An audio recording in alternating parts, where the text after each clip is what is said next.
Congratulations, EA. Battlefield 2042 is actually ready for prime time. We can finally take it out the oven. Oh, I just have one quick question.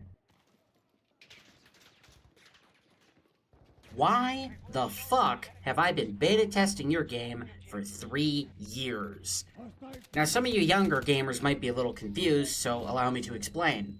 When I was growing up, the gaming industry worked for us, the consumer, providing a fun experience in exchange for money.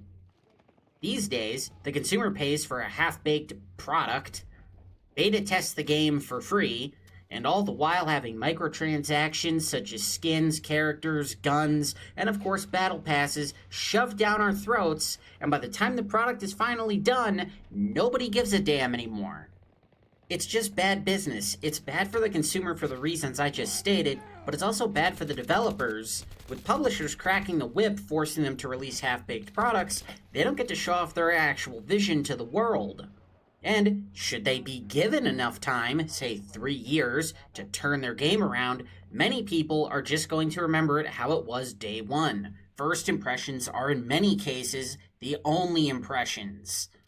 So EA, I'm only going to say this once, so put the phone down and pay attention. Now, for me personally, when I play an FPS game, you got about 5 to 20 minutes to wow me, or I'm uninstalling. But I'm super specific. For your average consumer, you probably got about 1 to 3 hours.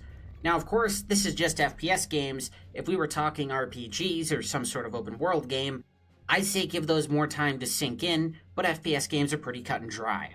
So allow me to say this as clearly as I possibly can. If Battlefield 6, or whatever you're planning on calling it, does not look at least as good as Battlefield 1, you're fucked. I mean, this game has been out for 3 years, and no one has given me a valid reason why it looks so crappy by comparison. You need to bring back the proper class system. Not this specialist crap, the actual class system.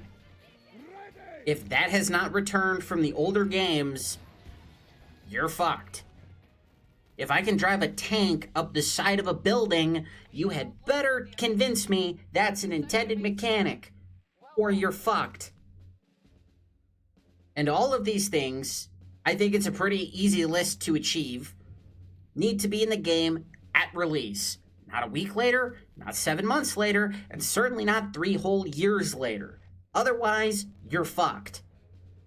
You're not just competing with Call of Duty anymore. There's a lot of new kids on the block. Alan, I swear to God, if you put up a picture of new kids on the block, I already know what everyone's gonna say. Look at this nerd. They fixed the game and he's still angry. Bad take. Look, everyone, I'm happy they fixed the damn game finally. I'm simply asking that these AAA companies learn from their mistakes and make better games for everyone. But instead, they don't just repeat their mistakes. No. They want to charge us an extra $10 for their repeated mistakes. And that's bullshit. If you enjoyed, please leave a like, maybe send this video to a friend. Feel free to share your thoughts down in the comments and subscribe for more videos like this one. And as always, you folks have a wonderful day.